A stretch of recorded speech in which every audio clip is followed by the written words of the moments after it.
So let us move on. What is the role, right? What is the role of sourcing in supply chain? How does this sourcing fit in? So essentially, the manager has to have two questions, right?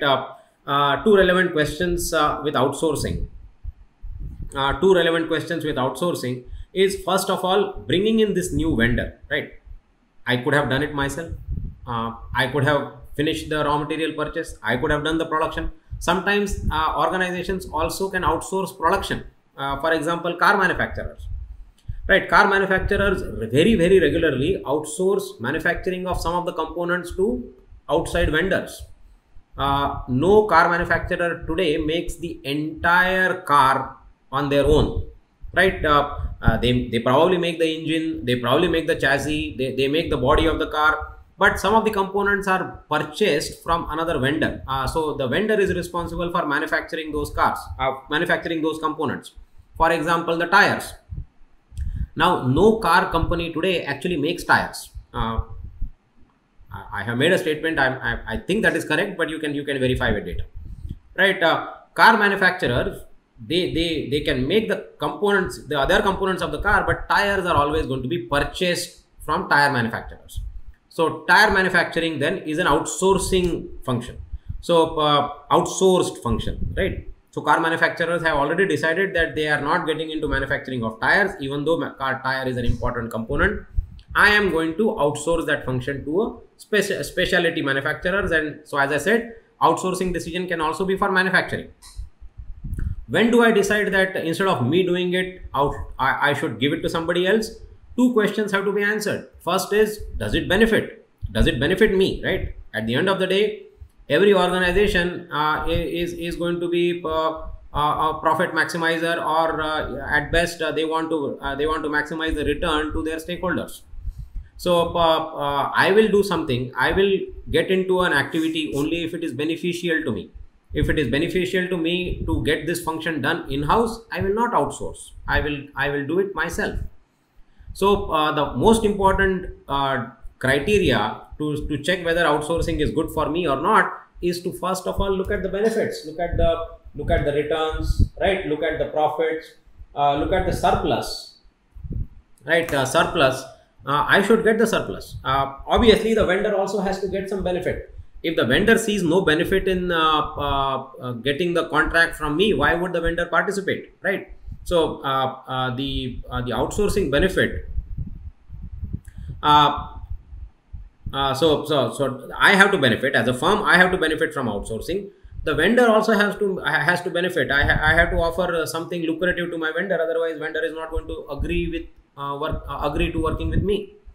The second decision, the second question that has to be answered is, now when I was doing it myself, I had the full control on that function, right? Let us say I decided to do the transportation myself. So my retailer calls me and says, hey, I need 100 products. I have some demand to sell 100 products. Send me the 100 products.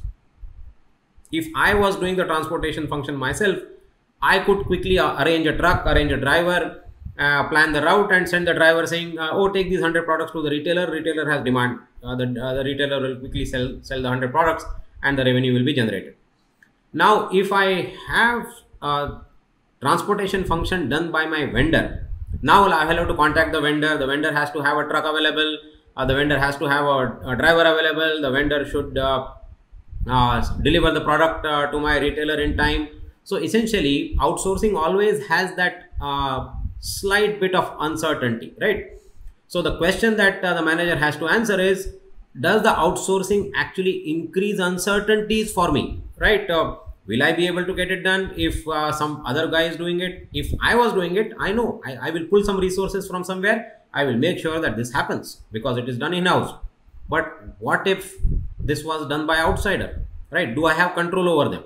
I mean, probably I may not, because they are an independent organization. So will my retailer get the products in time, right? So outsourcing can sometimes increase uncertainties, and how much uncertainty is tolerable to the firm, that decision has to be taken before we get into this decision of outsourcing, right? So those questions have to be answered. Okay, what are the steps? What are the steps involved in outsourcing. So first of all, the policy, right? The most important thing is the policy. As I said, these decisions are famously called make or buy decisions, make or buy or make decisions, right? So let us say that I have a steering wheel, right? I am a car manufacturer, and I need to have a steering wheel, obviously, right? Driverless cars probably don't have steering wheels, but today every car has a steering wheel. I have to get the steering wheel in my car, right? Do I make the steering wheel myself, which is a make decision, or do I buy a steering wheel from a vendor? Right, I will provide the specifications. I will say that the steering wheel has to be exactly of this specification, this material, this quantity, this quality. I will specify everything. But can the vendor make, and I will simply buy from that vendor? So that is the first decision. The first decision is a make or buy decision. Do I do it in-house or get it done from outside? Once the planning is done and I have decided to outsource, then I have to decide vendor selection. As I was telling, I will have to come up with a criteria for evaluation, and then select appropriate vendor or appropriate suppliers to whom I will give the contract, right? As I told you earlier, the data part for this session is going to be on this step of the sourcing decision. Now, once the vendor has been selected or suppliers have been selected, as I said, we have to have correct contracts written with them. So this is where the negotiations will happen. This is where the optimal contracts will be designed. Contract design, by the way, is a very big domain today. Very carefully, these contracts have to be designed so that I cover every scenario, because I told you earlier, right? I don't want my uncertainties to increase. However, I want my benefits to increase because of this outsourcing decision. So these contracts have to be written carefully. The contracts have to be written carefully, that my benefit is protected, my vendor's benefit is also protected in some sense, but the supply chain risks, the supply chain uncertainties are kept at a minimum, right? Nobody likes risks, nobody likes uncertainties, but they are the realities. They are there. Right. And finally, once the contracts are finalized, the vendors are selected, the vendor knows what they are supposed to do, vendor knows when they are supposed to do it. Then the final thing is the delivery planning, right? The entire logistics operation, right? When does the truck leave? How much quantity does the truck carry? What route does the truck takes? Right. So all this logistics planning is the final step of the sourcing decision. So now remember, as I told you earlier, 40 years ago, the function was purchasing, right? So purchasing, that was the function. Then the scope expanded, and then it started having vendor selection, contracts, and delivery. Now we think about sourcing decision, which includes all the 4 steps. Okay, sourcing decision, which includes all the 4 steps.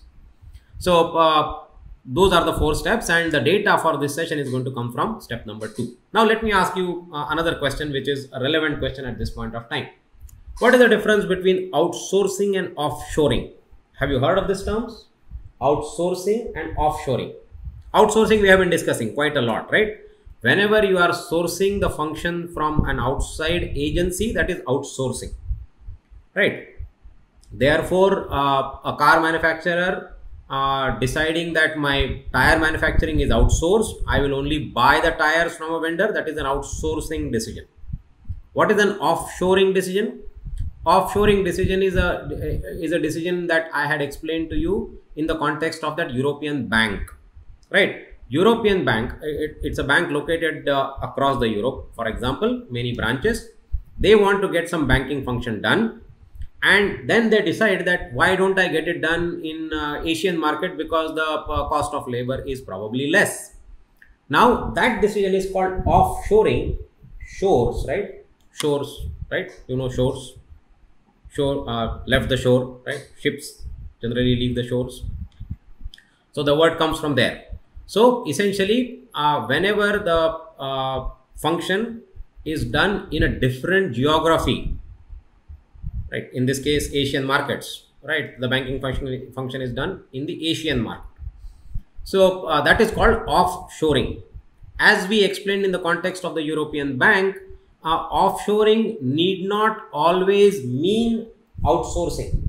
As I explained to you earlier, the European bank may decide to open its own unit in the Asian country and then hire people so that they get the advantage of cost, because labor cost is probably lesser in Asian market compared to the European market, but they are still doing the function in-house. They have not outsourced it. It's not an outside agency who is doing it. It is the same European bank who is doing it.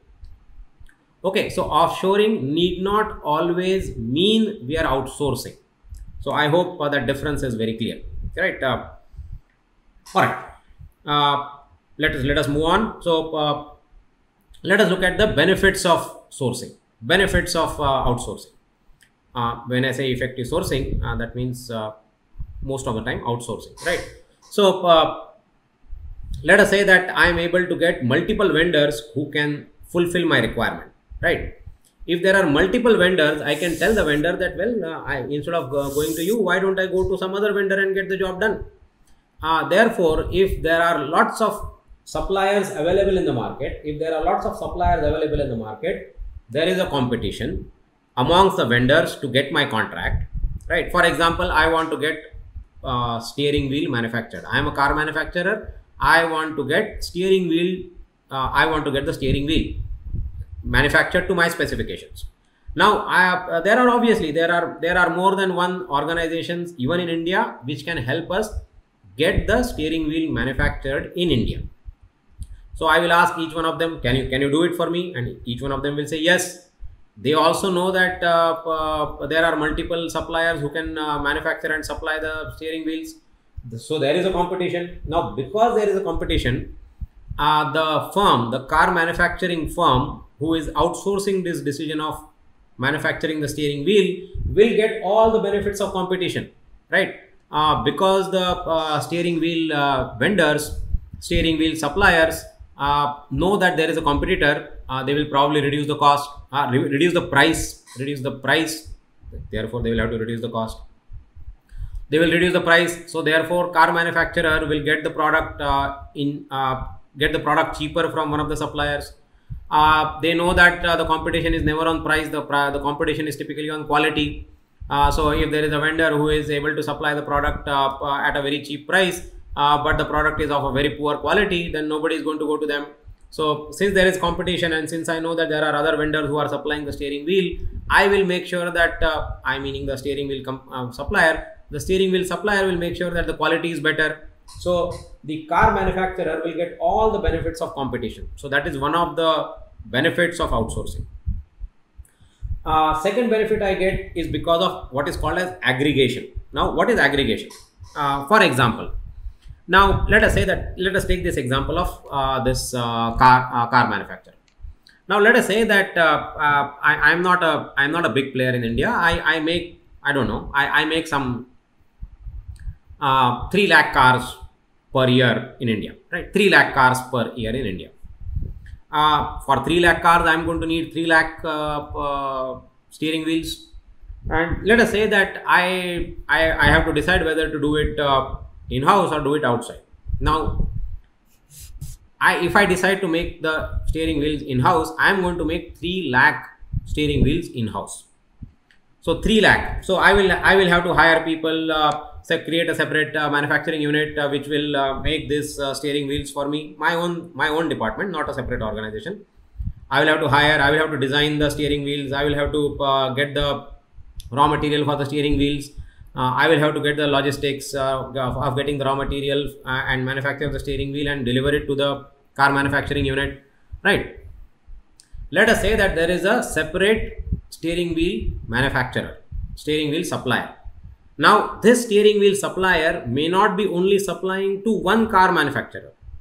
This car manufacturer only has a requirement of 3 lakh steering wheels.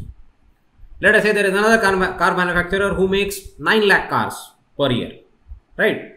So, if the steering wheel supplier gets a contract from both the car manufacturers, then the total production volume for this steering wheel manufacturer is 3 lakhs from car manufacturer 1, 9 lakhs from car manufacturer 2. So 12 lakhs, right? So suddenly the scale of operation becomes bigger. the scale of operation becomes bigger, and therefore the steering wheel manufacturer can now go to the vendor and say, I want raw material for 12 lakh steering wheels. Now you give me discounts. That particular raw material vendor may not have been willing to give discounts when you are buying only 3 lakh steering wheel raw material, but that raw material vendor may be willing to give us discounts when you are buying raw material for 12 lakh, right? 12 lakh steering wheels. So there are economies of scale that can be exploited by a vendor that we probably as a firm may not be able to exploit, right? So outsourcing is better because there are these economies of scale that can come because of aggregation. Raw material manufacturer or the steering wheel manufacturer does only steering wheel manufacturing.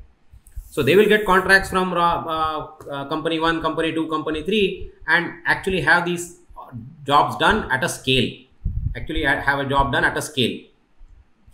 Right? Therefore, they will get bigger economies of scale, better economies of scale. Secondly, thirdly, coordination. Right? So once I have this sourcing decision sorted out, I know exactly when my raw material is going to come, where is it going to come from, what quantity it is going to come from, right? And therefore my production becomes smooth. If I write my contract correctly, I will exactly know.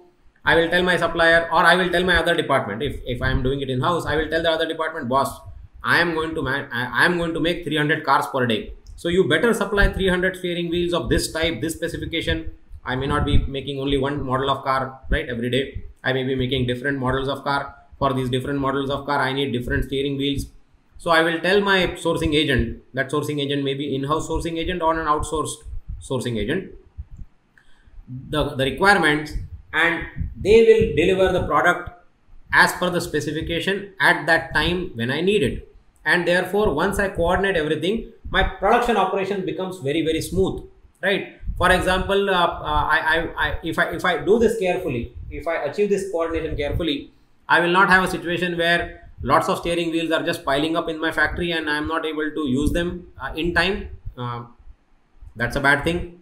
Or my production stops because I have no steering wheels to fit into my car. I can't make more cars because there are no steering wheels. How will I make a car without a steering wheel? So my production has to be halted for some time because the steering wheel assembly has not come and I can't fit in and I can't proceed for the rest of the assembly. So production operations can be coordinated well if I have sorted out my sourcing decisions. Lastly, how does sourcing decision help? Because I can now create contracts such a way that my risk is minimized. Earlier I spoke about risk, uncertainties. Every supply chain is going to have uncertainties, right? You can read any newspaper and you will realize that some industry or the other is facing some risk, right? Supply chain risks are very, very common, very common. Supply chain risks could be supply risk. For example, let us say that I had my vendor located in one of the countries, and right now there is just so much of rain in that country that the factory is not functional, right? That's a supply risk, right? So that raw material vendor will not be able to supply me the raw material because that country is in a bad shape. So that's a risk for me. There are demand side risks, there are supply side risks, and if I write my contract with the vendors, hopefully the firm can share the risk with the supply chain partners and therefore can minimize the uncertainties in the overall supply chain, right? So those are some of the other benefits of getting the sourcing decision right. Okay, when does the outsourcing help? Outsourcing helps when the firm does not have scale, right? As I told you earlier, whereas a supplier can work on scales, right? For example, let us say that I only need. Let me give you an example. Okay, let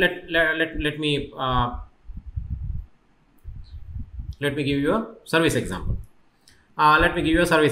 Now, let us say that I want to I want to hire managers, right? I want to hire managers. What are the two ways of doing this?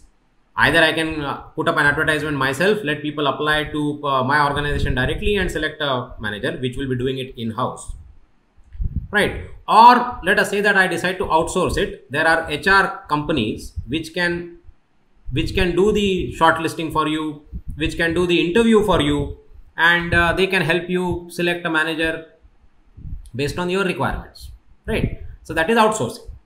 Now let us say that I am hiring a very senior manager, right? Very senior manager, probably a vice president or somebody. Now how many times in a year actually I am going to hire, how many times I am going to hire vice presidents, right? Probably once or twice. I'm not going to be, there are not going to be 10,000 vice presidents hopefully in my organization. So if I don't have the scale, right, if I don't have the scale, I'm going to do this once or twice a year. Should I be doing it? Should my outsourcing agent be doing it? Because the outsourcing agent will say, okay, you want 2 vice presidents, there is some other organization which wants 5 vice presidents, there is some third organization which wants 7 vice presidents. They can pull in the requirements and they can then look at the candidate at scale, right? Whereas you don't have the scale. You are not going to create a hiring process because you want to hire 1 vice president. Very likely you are going to give it to some HR consulting firm, HR agency that can help you with this hiring. So creating a separate hiring function for 1 vice president may be uneconomical, and therefore you want to give it to the supplier who can do it on scale, and that is where outsourcing can help. Outsourcing can help, as I told you, in transportation, in warehousing, in information, in purchasing. All kinds of scales can be achieved in transportation, right? In transportation, let us say that you want to ship 10,000 products to your retailer. Let us say 10,000 is your annual demand. Now are you going to create a separate transportation department because you want to send 10,000 products to your suppliers per year, or you want to give it to a transportation agency whose job is transportation? So they will transport 10,000 products from you to your retailer. They will transport 5,000 products for some other manufacturer to their retailer, right? Think of a FedEx, think of a UPS, right? What is their business? Their business is transportation, right? So they can do it on scale. They can do it on scale, and therefore obtain scale economies. And that's where outsourcing may help. Warehousing. Think about Food Corporation of India, right? Food Corporation of India has so many warehouses, so many warehouses. Now any trader can use the warehouse located anywhere in India, and then say that, well, I will store the grains for some time in this warehouse. Therefore the trader doesn't have to build warehouse. The warehouses can be rented, right? Not only Food Corporation of India. Food Corporation of India is probably very large. There are other vendors who can give you warehouses, who can give you places to store your products, this new thing about this cold storage, right? Whenever you are moving, whenever you are transporting vegetables or fruits, you don't want them to be spoiled.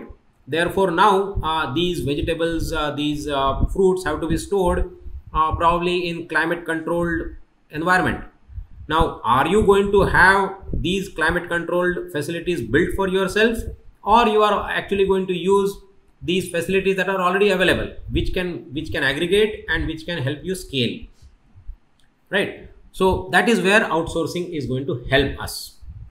Okay, so I am going to stop the discussion and carry on in the next session. Thank you.